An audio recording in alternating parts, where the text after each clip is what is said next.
310 million so'mdan ortiq pullarni yechib olgan. Olib borilgan tezkor tadbirlar natijasida mazkur jinoyatda gumonlangan Temur ismli shaxs qo'lga olingan. O'zining bank kartasiga 11 million so'mdan ortiq pullarni o'tkazib olgan, va'dani esa bajarmagan.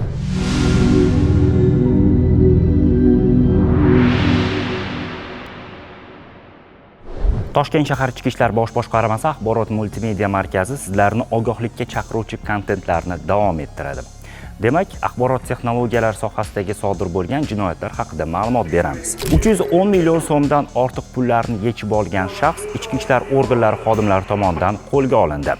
Toshkent shahar Ichki ishlar bosh boshqarmasi axborot texnologiyalari sohasidagi jinoyatlarga qarshi kurashish boshqarmasidan kelib tushgan xabarga ko'ra, Yashnobod tumanida noma'lum shaxs mas'uliyat cheklangan jamiyati hisob raqamidan 310 million so'mdan ortiq pullarni yechib olgan. Ichki ishlar organlari xodimlari tomonidan o'tkazilgan tezkor tadbirlar natijasida mazkur jinoyatda gumonlangan Umar ismli shaxs qo'lga olingan.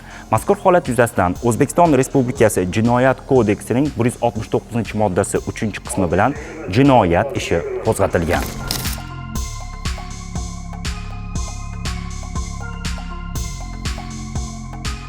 Keyingi xabarimiz bank plastik kartalari bilan bog'liq. Demak, fuqaroning kartasidan 15 million so'mdan ortiq pullarni yechib olgan shaxs ichki ishlar organlari xodimlari tomonidan qo'lga olindi. Yangihayot tumanida fuqaro ichki ishlar organlariga murojaat qilib, noma'lum shaxs uning bank kartasidan 15 million so'mni yechib olganligini ma'lum qilgan. Ichki ishlar organlari tomonidan olib borilgan tezkor tadbirlar natijasida mazkur jinoyatda gumonlangan Temur ismli shaxs qo'lga olingan. Holat bo'yicha O'zbekiston Respublikasi Jinoyat kodeksining 169-moddasi bilan jinoyat ishi qo'zg'atilgan. Internetda, ijtimoiy tarmoqlarda soxta treyderlar haqida qayta ma'lumot berib, sizlarni ogohlikka chorlayapmiz. Pullaringizni ko'paytirib beraman deb fuqaroni aldagan shaxs qo'lga olindi. Uchtepa tumanida fuqaro ichki ishlar organlariga murojaat qilib, noma'lum shaxs uni ishonchiga kirib, firibgarlik yo'li bilan pullaringni ko'paytirib beraman deb o'zining bank kartasiga 11 million so'mdan ortiq pullarni o'tkazib olgan, va'dani esa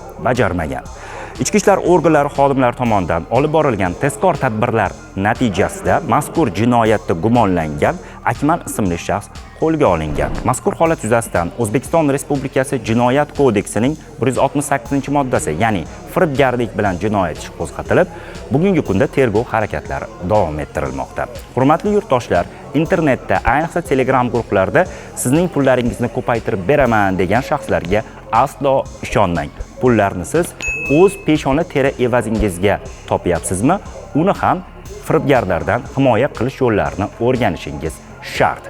Firibgarlardan ogoh bo'ling, ular aldash qobiliyatiga ega bo'lishadi. Fikr-mulohazalaringizni shu video ostidagi izohlarda yozib qoldirishingiz mumkin bo'ladi. Salomat bo'ling.